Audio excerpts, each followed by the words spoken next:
ਬੈਠੀ ਕਿੱਥੇ ਬੱਦਲਾਂ ਤੋਂ ਦੂਰ ਹੋਣੀ ਐ, ਮੇਰੇ ਵਾਂਗੂ ਉਹ ਵੀ ਮਜਬੂਰ ਹੋਣੀ ਐ। ਸੁਣਦੀ ਤਾਂ ਗੱਲ ਵੀ ਜ਼ਰੂਰ ਹੋਣੀ ਐ, ਸੁਣਦੀ ਤਾਂ ਗੱਲ ਵੀ ਜ਼ਰੂਰ ਹੋਣੀ ਐ। ਪਾਕ ਸੀ ਖੁੱਲਿਆਂ ਫਿਜ਼ਾਵਾਂ ਵਿੱਚ ਜੀ, ਕਾਸ਼ ਕਿਤੇ ਮਿਲ ਜਾਵੇ ਰਾਵਾਂ ਵਿੱਚ ਜੀ। ਰੱਬ ਸੀ ਉਹ ਮੇਰੀਆਂ ਨਿਗਾਹਾਂ ਵਿੱਚ ਜੀ, ਬਣੀ ਕਿਸੇ ਚੰਨ ਦੀ ਹੂਰ ਹੋਣੀ ਐ। ਬੈਠੀ ਕਿੱਥੇ ਬੱਦਲਾਂ ਤੋਂ ਦੂਰ ਹੋਣੀ ਐ, ਮੇਰੇ ਵਾਂਗੂ ਉਹ ਵੀ ਮਜਬੂਰ ਹੋਣੀ ਐ। ਸੁਣਦੀ ਤਾਂ ਗੱਲ ਵੀ ਜ਼ਰੂਰ ਹੋਣੀ ਐ, ਸੁਣਦੀ ਤਾਂ ਗੱਲ ਵੀ ਜ਼ਰੂਰ ਹੋਣੀ ਐ।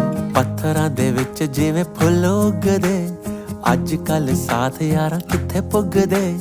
ਆਪਾਂ ਵੀ ਤਾਂ ਰਾਹੀ ਇਸ ਕਲ ਯੁੱਗ ਦੇ।